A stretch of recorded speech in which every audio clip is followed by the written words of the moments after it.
இந்த சீக்வன்ஸை புரிஞ்சுக்கொள்ளுங்க. முதல்ல என்ன ஆச்சு? சிலுவை மரணம். இயேசு கிறிஸ்துடைய முதல் வருகை கிறிஸ்துமஸ் நடக்குது. அவர் என்ன பண்றாரு? சிலுவையிலே அவரை மரிக்கிறார்.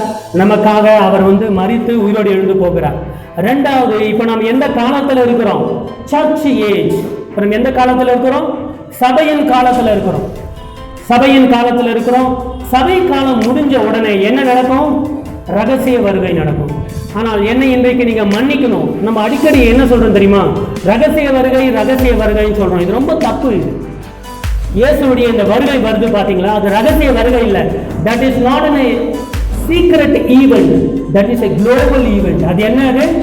இயேசுடைய வருகை இருக்கு பாருங்க. இப்போ வருகை ராப்சர் இருக்கு இல்லையா? அது சீக்ரெட் மிஷன் கிடையாது. அது சீக்ரெட் மிஷனா இல்ல. அது ஒரு குளோபல் மிஷன். குளோபல் மிஷன் என்ன? நம்ம இப்போ வாசித்தோமே ஒரு வசனம். அதுல என்ன பார்த்தோம்? கர்த்தர் என்ன பண்ணுவாரு? வானத்துல ஆரவாரத்தோட வருவார். ஆரவாரத்தோட என்ன அர்த்தம்? பயங்கரமான ஒரு சத்தம் வரும்.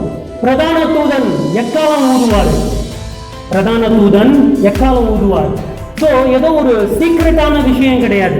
அப்புறம் கல்லறைகள் எல்லாம் பிளக்கப்பட்டு உள்ள இருக்கிறவங்க எல்லாம் எழுந்து வருவாங்க. ஸோ பிலீவர்ஸ் அண்ட் நான் பிலீவர்ஸ் கண்களால் பார்த்து சாட்சி சொல்லக்கூடிய அளவுக்கு அது வருகை இருக்கும். அதுக்கு போயிட்டு நம்ம ரகசிய வருகைன்னு சொல்றோம் இல்லையா? அது தப்பு. ரகசிய வருகையில் அது ஒரு குளோபல் ஈவெண்ட். அதாவது எல்லோரும் பார்க்கிற வருகை.